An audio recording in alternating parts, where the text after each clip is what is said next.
Irmãos, é um grande privilégio, no meio da semana, a gente vir neste local reservado à adoração, e aqui a gente ora, a gente louva o nome do Senhor, e também o estudo da palavra. Abra sua Bíblia no livro de Hebreus, capítulo 9, vamos fazer uma leitura do versículo 11 até o 28, Hebreus é muito fácil de achar, é um dos últimos da Bíblia, né? Antes do Apocalipse. Capítulo 9, versículo 11, diz assim: vindo Cristo, o sumo sacerdote dos bens futuros, por um maior e mais perfeito tabernáculo, não feito por mãos, isto é, não desta criação. Versículo 12: nem por sangue de bodes e bezerros, mas pelo seu próprio sangue, entrou uma vez no santuário, havendo efetuado uma eterna redenção. Porque se sangue de touros e bodes, e a cinza de uma novilha, esparzida sobre os imundos, os santifica, quanto à purificação da carne, quanto mais o sangue de Cristo, que pelo Espírito eterno se ofereceu a si mesmo, imaculado a Deus, purificará as vossas consciências das obras mortas, para servirdes ao Deus vivo. Versículo 15: e por isso é mediador de um novo testamento, para que, intervindo a morte, para a remissão das transgressões que havia debaixo do primeiro testamento, os chamados recebam a promessa da herança eterna. Versículo 16, até que diz assim: porque onde há testamento, necessário é que intervenha a morte do testador. 17. Porque um testamento tem força onde houver morte, ou terá ele algum valor enquanto o testador vive? Versículo 18. Pelo que também o primeiro não foi consagrado sem sangue, porque havendo Moisés anunciado a todo o povo todos os mandamentos segundo a lei, tomou o sangue dos bezerros e dos bodes, com água, lã, purpúrea e isope, e espargiu tanto o mesmo livro como todo o povo, dizendo: este é o sangue do testamento que Deus vos tem mandado. 21. E semelhantemente espargiu com sangue o tabernáculo e todos os vasos do ministério. 22. E quase todas as coisas, segundo a lei, se purificam com sangue, e sem derramamento de sangue não há remissão. De sorte que era bem necessário que as figuras das coisas que estão no céu assim se purificassem, mas as próprias coisas celestiais com sacrifícios melhores do que estes. Versículo 24. Porque Cristo não entrou no santuário feito por mãos, figura do verdadeiro, porém no mesmo céu, para agora comparecer por nós perante a face de Deus. 25. Nem também para a si mesmo se oferecer muitas vezes, como o sumo sacerdote cada ano entra no santuário com sangue alheio. Versículo 26. De outra maneira, necessário lhe fora padecer muitas vezes, desde a fundação do mundo. Mas agora, na consumação dos séculos, uma vez se manifestou para aniquilar o pecado pelo sacrifício desse mesmo. 27. E como aos homens está ordenado morrerem uma vez, depois disso o juízo, assim também Cristo, oferecendo-se uma vez para tirar os pecados de muitos, aparecerá a segunda vez, sem pecado, ao que o esperam para a salvação. Deus abençoe a leitura desta palavra. Esse livro de Hebreu, ele exalta a figura de Cristo de uma forma exuberante. O livro de Hebreus,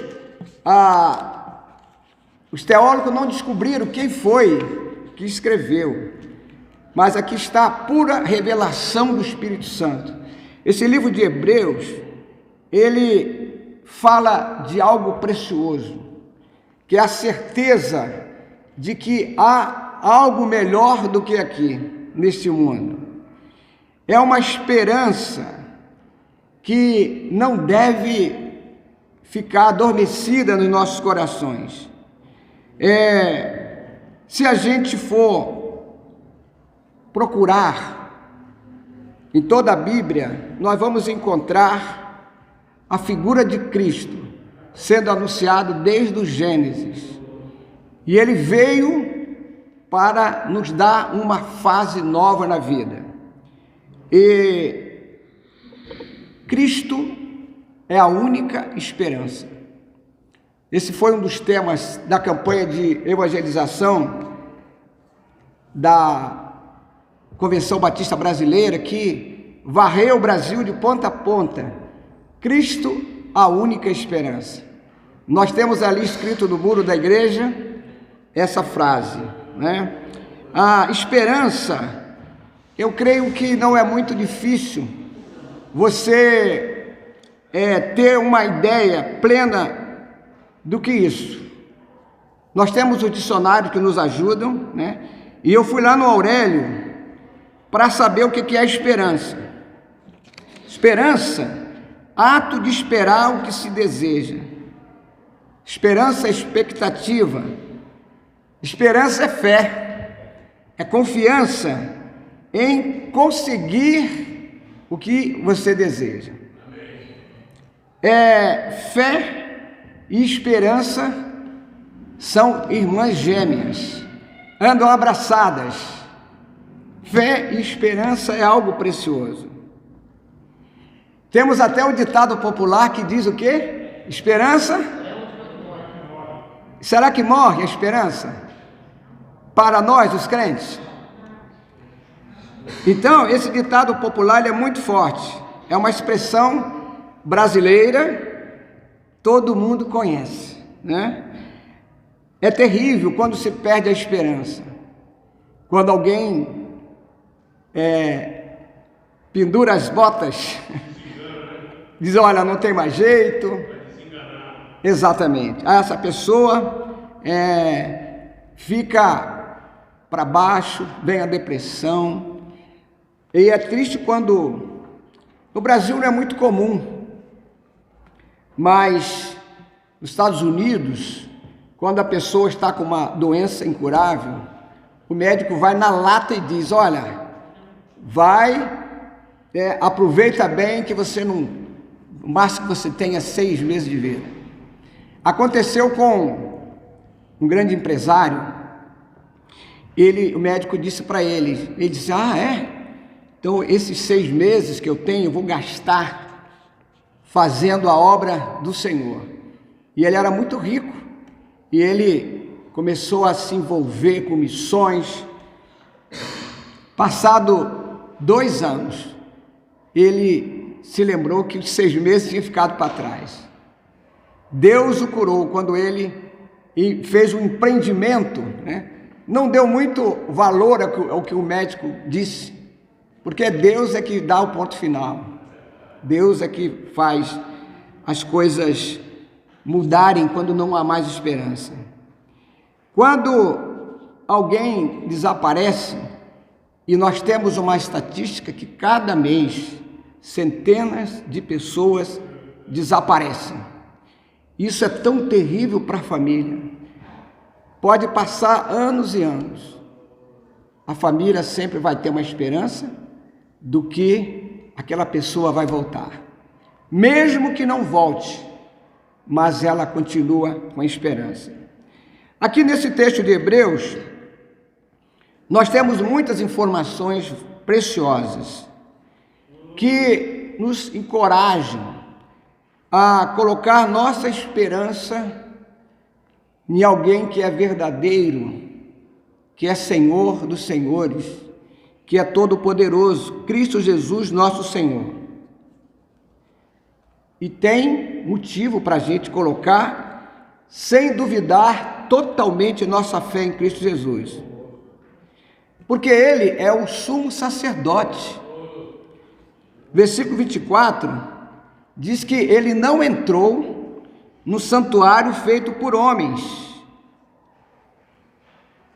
Cristo não precisa de intermediário, porque Ele é autossuficiente, é o Senhor dos senhores, é o dono da vida.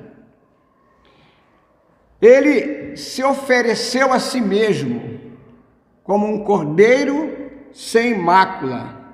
O seu próprio sangue foi derramado para lavar, perdoar todo o pecado. Segundo, por que devemos colocar nossa esperança em Cristo? Porque precisamos ter esperança. São perguntas que o texto responde de uma forma muito clara e objetiva. Todos nós precisamos colocar nossa esperança em Cristo. Sabe por quê? Porque eu e você, nós vamos morrer um dia. Seja bem velhinho, né? Seja ainda no meio da idade. E ninguém gosta de falar em morte, né? Quando se fala em morte, as pessoas querem logo mudar de assunto. Mas o fato é que todas as pessoas vão comparecer ante o tribunal de Cristo um dia. Todos nós. Todos nós. Alguém aqui se sente bem quando entra em um cemitério? Hein? Não se sente bem?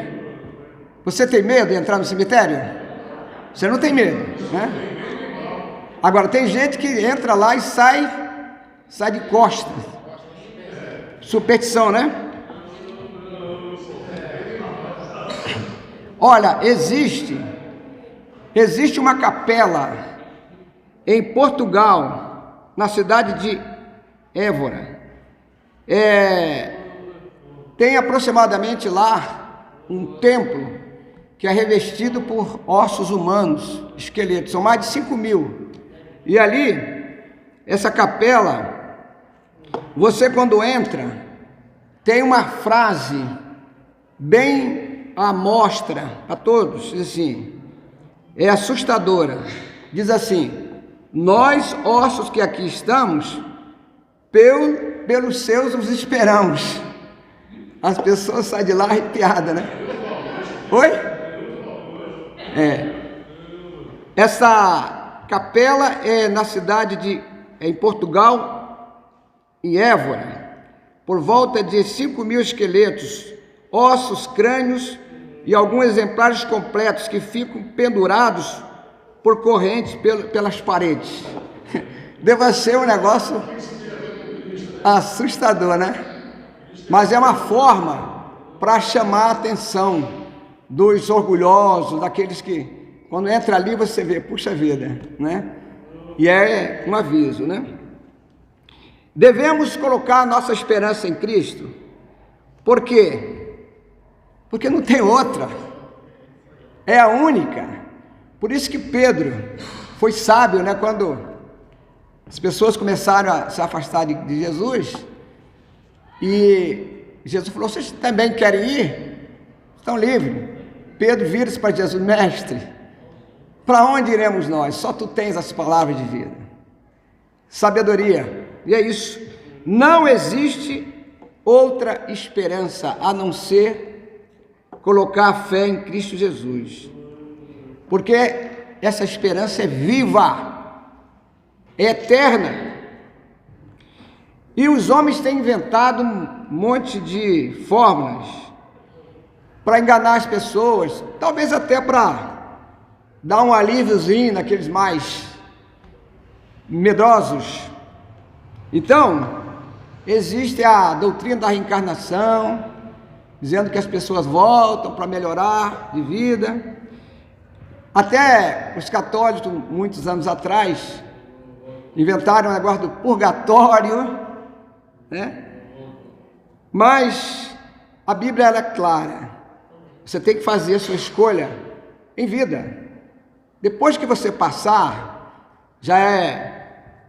não tem mais esperança. Como alcançar essa esperança? Ela está no campo da fé. Você não precisa fazer nada. É só acreditar. Está ao alcance de todos. A fé é algo que todo mundo pode adquiri-la.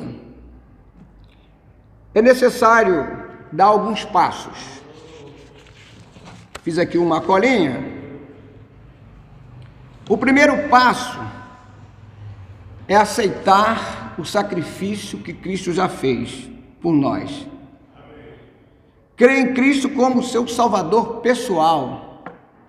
Ele é Salvador de todo aquele que crê. Basta crer. Depois, andar no caminho que Ele ensinou. E para andar no caminho que Cristo ensinou, é necessário conhecer este caminho. Isso faz toda a diferença. E nós temos aqui o manual do fabricante, que tem tudo que vai te informar de que você tem que fazer. Quando você conhece esta palavra e a coloca no seu coração, você passa a entender um pouco das coisas espirituais, uma dimensão que é a quarta dimensão, onde as coisas se mudam, as coisas difíceis são alcançadas lá. Versículo 24. Você fica sabendo aqui pelo versículo 24 que há um sacerdote celeste, que não há mais necessidade do sacerdote terrestre. E aí muita gente vai ficar assim, puxa vida, é verdade. Você não precisa de pastor, de padre, de rabino, de papa, de ninguém. Você tem acesso direto ao Pai. Você tem a senha para entrar no Santo dos Santos, onde o sumo sacerdote podia adentrar uma vez. Você agora entra através da oração, no nome de Jesus. O tabernáculo terrestre era uma representação do verdadeiro. Platão já dizia que as coisas são como sombras do verdadeiro, do eterno. Cristo entrou nos céus. Os povos antigos, lá do Antigo Testamento, eles pensavam no céu como um lugar só. Mas Jesus, ele deu uma aula que existe muitas mansões celestiais. E o apóstolo Paulo, ele escreveu sobre o terceiro céu, em 2 Coríntios 12, versículo 2. Os lugares celestiais. Também Efésios 1, 3 fala sobre isso. O comparecimento de Cristo nos mais altos céus, que é o Santo dos Santos. Ele fez isso por nós. Ou seja, ele nos tornou aptos para também adentrar ali, onde antes não era permitido. Ele nos dá acesso ao Pai dentro de nós mesmos. Isso é algo profundo. Quando a gente entende isso, a gente fica um pouco mais tranquilo neste mundão de tantas dificuldades. Porque a Bíblia diz que nós, quando entregamos nossa vida a Cristo, nós nos tornamos templos do Espírito Santo de Deus. Amém, irmãos? Isso é algo extraordinário. Cristo levou perante a face de Deus não uma oferta que precisasse ser repetida, como era no sacrifício do Antigo Testamento. Agora tem validade eterna. Ele mesmo é a nossa oferta em pessoa, em virtude do Espírito eterno, para sempre isento da morte espiritual. E isso é maravilhoso. O Filho, ele é sacerdote. Por que ele é sacerdote? Porque ele cumpriu todas as exigências e até foi muito além, ultrapassou. E ele as cumpriu todas. Por isso ele é autossuficiente para oferecer a nós essa mesma oportunidade. Por sua experiência humana, ele viveu aqui, sabe que não é fácil, ele sentiu o que nós sentimos e ele também passou por período de tentações. Ele, como homem, sofreu como nós sofremos. Por isso, lá agora, como sumo sacerdote eterno, ele pode nos acolher e nos entender. Isso é maravilhoso. Hebreus 2, 14 até o 18, vai dizer que Cristo assumiu não a natureza angelical, mas a natureza humana, caracterizada pelos descendentes de Abraão, da promessa lá no Gênesis. Hebreus 4,15 diz assim: pois não temos um sumo sacerdote que não possa compadecer-se das nossas fraquezas, mas alguém que, como nós, passou por todo tipo de tentação, porém sem pecado. Por isso que ele nos capacitou a isso, porque ele abriu o caminho para nós. Cristo foi chamado por Deus para esse ministério. Hebreus 5, 4 e 6. Ele foi o agente de Deus, o Emanuel, o Deus conosco. Por sua oferta adequada e perfeita, uma vez por todas, não repetidas vezes, ano após ano, como fazia o sumo sacerdote. Por ter trazido sua oferta, passando pelo véu, até o Santo dos Santos. Hebreus 9, 12. Aqui é um versículo que fala muito claro sobre isso. Hebreus 9, 12. Não por meio de sangue de bodes e novilhos, mas pelo seu próprio sangue, ele entrou no Santo dos Santos. Cristo subiu ao verdadeiro tabernáculo celestial. Irmãos, é algo profundo. Quando a gente entende isso, a gente pode viver mais feliz. Cristo, ele ultrapassou as qualificações do sacerdócio terrestre, por causa de alguns motivos. Primeiro, porque seu sumo sacerdote foi estabelecido por juramento divino, Hebreus 7, de 20 até o 22. Porque ele passou pela essa terra, mas ele não pecou, Hebreus 4, 15, e também 7, 26. Porque ele permanece como sacerdote para sempre, eterno, porque ele é sacerdote no santuário celeste, onde continua atuando para sempre. Está em Hebreus 9, 11, versículo 24 e 8, de 1 a 6. Se você começar a ler Hebreus, você vai entender um pouco mais sobre a pessoa de Cristo, a grandeza, a imensidão, as qualificações espetaculares de Cristo. Porque o seu sacrifício nos purifica de todos os pecados, nos purifica a consciência, limpa a nossa mente, Hebreus 9, 9 a 14. E as consequências disso elas são importantíssimas. Primeiro, foi posto ponto final. Encerrou por completo os sacrifícios terrenos. Hoje, quando alguém sacrifica animais por algum motivo, não está cumprindo o que Cristo já fez. Está perdendo tempo, porque esse sistema de sacrifício foi abolido. Foi abolido. Aliás, Cristo, quando veio, ele fez algumas coisas muito importantes.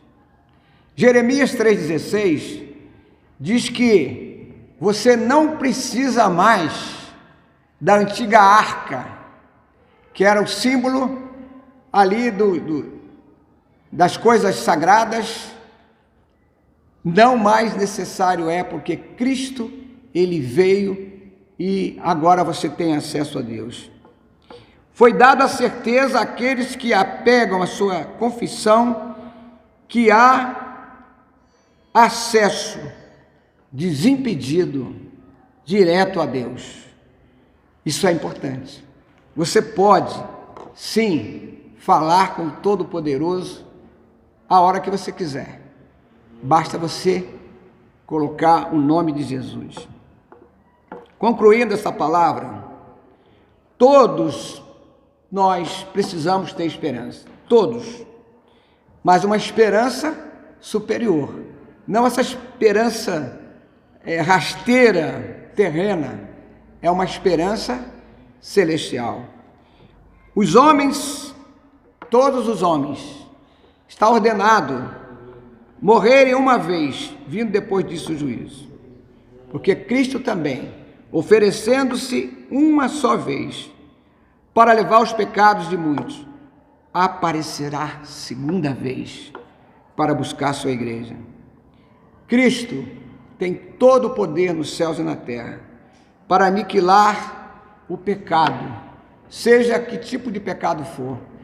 Até 1 Coríntios que diz: não há pecado ou culpa que não possa perdoar, nem cadeias, nem prisões que não possa arrebentar. Cristo é o Todo-Poderoso. Então não há pecado ou culpa que ele não possa perdoar. E aí a gente pergunta: qual é o seu problema? Qual é o seu pecado? É possível encontrar dois tipos de pessoas por esse mundão afora. Há pessoas que dizem assim: eu não preciso de Deus porque eu pago minhas contas, eu não roubo, eu não fumo, tenho uma vida santa. Esse é um tipo de pessoas que está completamente enganado, porque todos nós temos pecado, mesmo aqueles que são santarrões, têm pecado, e Cristo perdoa todos os pecados. E o outro tipo de pessoa é aqueles que está tão afundado no pecado, nas mazelas da vida, está tão, caído que ele diz: para mim não tem mais jeito. Dois tipos de engano. Não existe pecado que Cristo não possa perdoar. Meus irmãos, isso é fabuloso. Você vê uma pessoa caída na sarjeta da rua, cheio de vício. Quando a gente prega o Evangelho, eu já tive esse prazer, e a pessoa aceita Cristo, dali na mesma hora, ele mudou de vida. Eu vi uma pessoa, aceitou a Cristo, embriagada, e levantou a mão, aceitou a Cristo, ele fez de coração. No primeiro culto, ele estava lá na igreja, nunca mais deixou de servir a Cristo, e essa pessoa não foi para centro de recuperação, não precisou de ajuda de psicólogo, de psiquiatra, ele foi curado do vício do alcoolismo, que é terrível, vai para o sangue. E esse irmão se tornou depois um diácono e serviu a igreja por muitos anos. Isso é o poder do Cristo que morreu por nós, que se ofereceu para curar nossas dores, tirar os nossos pecados, porque nós temos pecados sim, todo dia a gente precisa de Cristo, né? Quando você diz, não tenho pecado, não mato, não roubo, então precisa de Cristo também. Hoje, então, através do sangue de Cristo, do sacrifício de Cristo, nós podemos alcançar o perdão dos nossos pecados. Recebemos a salvação eterna. Quando a gente passa dessa vida para outra, com Cristo Jesus, você vai para os céus. A Bíblia vai prometer isso. Se você não tem ainda essa esperança, a minha oração nessa noite é que essa semente possa ser plantada no seu coração e deixa ela germinar, deixa brotar, criar raízes para você se tornar um servo de Deus autêntico. Amém? Vamos orar. Pai Celestial, nós queremos te agradecer porque é algo tão precioso quando a gente descobre que o sacrifício do Senhor na cruz do Calvário não foi em vão. Milhões e milhões de pessoas já reconheceram isso, mas ainda existem muitas pessoas que não compreenderam. Quantas pessoas estão aí vagando pelo mundo, oferecendo sacrifícios a entidades que não podem fazer nada, porque não conhecem o poder extraordinário de Cristo Jesus, que venceu a morte, derrotou o inimigo das nossas almas e hoje está ali à destra de Deus, intercedendo por nós. Muito obrigado por isso oramos, em nome de Jesus. Amém e amém.